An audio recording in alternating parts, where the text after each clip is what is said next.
Well, welcome everybody. I have some prepared remarks, but I want to first say something that is of the moment here. I've been informed that our registration has crossed the 3,000 mark, which is far, far and away above anything that we've seen before.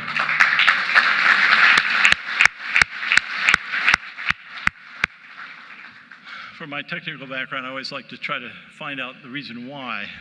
Is it because of controversy? Is it because of the good weather? Is it because of London? Or maybe something else.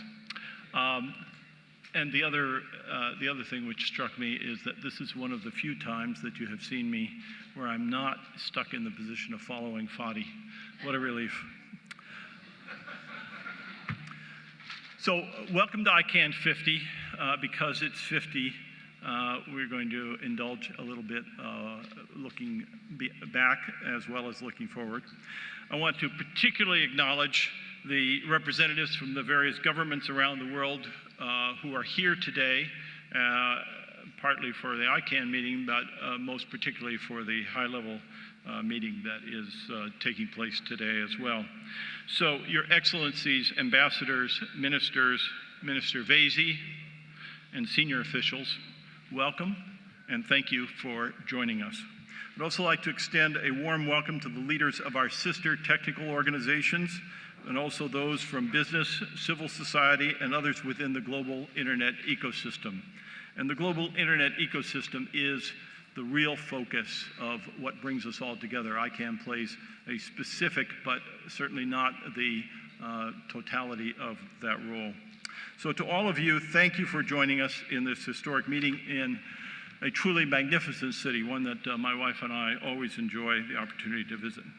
So when it comes to the internet, where's Minister Vaizey? They're sitting right here. When it comes to the internet, the British have, in a sense, shown us the future in a prescient way. A few years ago, the British government moved oversight of the internet from the Ministry of Trade and Industry to the Ministry of Culture, Media, and Sport. So that may not seem like an important event to people who are watching a small bureaucratic change inside the government, but viewed from a larger lens, like a forest that's going from its initial growth through several phases before reaching a mature state. I have been privileged to be part of this process for a long time, and the whole process was predicted by the second American president, John Adams, in the late 18th century. He wrote, "I must study politics and war so that my sons may have the liberty to study mathematics and philosophy. My sons ought to study mathematics and philosophy, geography, natural history, naval architecture, navigation, commerce, and agriculture in order to give their children a right to study painting, poetry, music, architecture, statuary, tapestry, and porcelain." So this all started out in the US Department of Defense, has moved by steps through departments of trade and industry around the world, and now we know where the final resting place is. Music for everybody.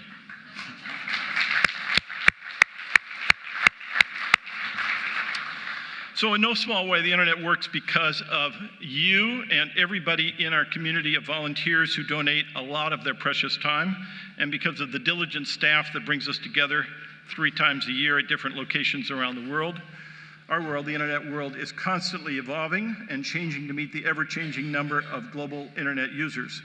But in this constant change, it's easy to sometimes forget people who have been with us for a long time and have helped bring us to where we are today. I want to acknowledge 2 people in particular. Raul Echeverria is an inductee into the Internet Hall of Fame, founder of the Internet Address Registry for Latin America and Caribbean, or LACNIC, and for the past 12 years has been the executive director. The bad news is that Raul is leaving that position at the end of this month. The good news is that the Internet Society has announced that he will be joining the organization as its Vice President of Global Engagement. So we congratulate Raul with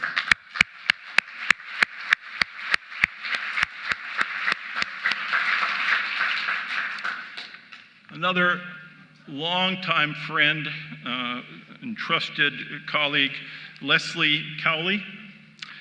For as long as Raoul has been leading LACNIC, Leslie has been leading Nominet, the internet registry in the UK for the .uk domain. After 12 years of leading Nominet, Leslie's relinquishing the leadership. Baroness Rennie Fritchie, chair of the Nominet board, will speak to us in a few minutes. I should note that Leslie is not slowing down at all. She's told us that she's looking forward to spending a bit of time with her classic 1996 Kawasaki.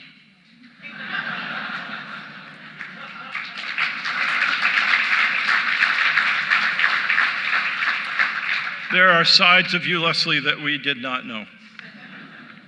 So here we are at the 50th meeting. Since 1999, we have met 3 to 4 times a year at locations around the world. My official meeting was not until ICANN 13 in Bucharest, Romania, which means I've now attended more than 36 meetings, and in the past, many of them have been swirled in heated controversy, unlike this one, which is smooth and has no issues whatsoever. I sometimes wonder how I would have been affected by all of those controversies, which were often framed by loud and emotional voices. If I had not been subject to all of that, would I be different? Perhaps I would look different. There we go.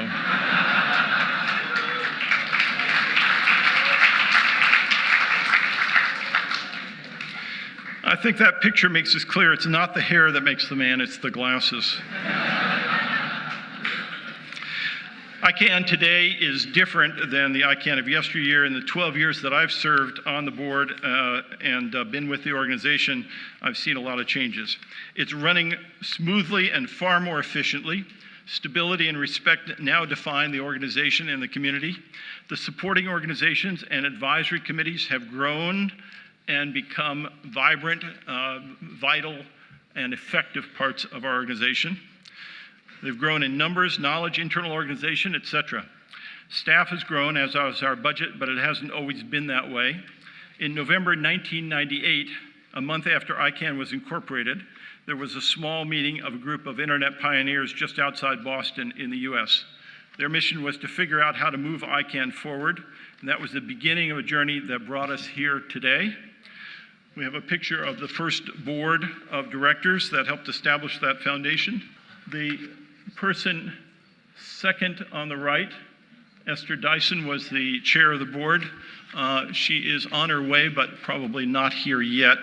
But when she does arrive, if she arrives in time, I will make a point of pointing her out, and we will welcome her. It has been a long, arduous, and but very, very productive journey that's brought us here. Among the top priorities in the early days was to define ICANN through to be transparent and accountable. Those priorities have carried over to our work today. Accountability and transparency is the theme of our lead review in our affirmation and commitments.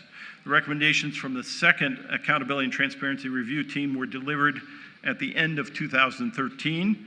I'm happy to report that the board and the staff have worked diligently since then to study and plan the implementations. Later this week, the board will pass a formal resolution adopting the ATRT2 recommendations and directing staff and others to implement them with regular reporting of progress, and that will commence immediately. In fact, some of what was able to be done has already been done and it's in progress. Another review that's built into our affirmation commitments is the Whois review. We're committed to implementing the recommendations from the Whois review team. That work is proceeding smoothly and moving toward completion. And in parallel with that, on a much longer time frame and a kind of more strategic activity, we started up by board resolution in November 2012, a process to examine Whois from first principles again, And out of that, rather quickly was formed an expert working group. That working group has delivered up its report just shortly before this meeting, and there will now be an extended period of examination of that. It was a 15-month or even longer process that has recommendations related to what we're calling the next generation of registry directory service. I was fortunate, along with my colleague on the board, Chris Despain, to be a part of that working group. An incredible amount of work and quite a lot of energy and thoughtfulness put into it, and yet some very, very hard, difficult problems that still remain to be considered carefully. So I commend to all of you and to all of the people you work with to read it and think it through and participate in the process that's coming. It is not certain. We have not laid out what the next steps are. We're not going to go from that report to implementation directly. But I want to congratulate Jean-Francois Baril and the entire expert working group team for their arduous work. So a lot has been accomplished, still a great deal to be done. There's no chance that we're going to sit idle. So whether this is your first meeting or your 50th, I hope you all have a good and productive week. And now it's my pleasure to introduce Her Majesty's Parliamentary Undersecretary of State for Culture, Communications and Creative Industries, the Honourable Edward Vaizey, whom, along with the UK government, I would like to thank for supporting this meeting. Ed?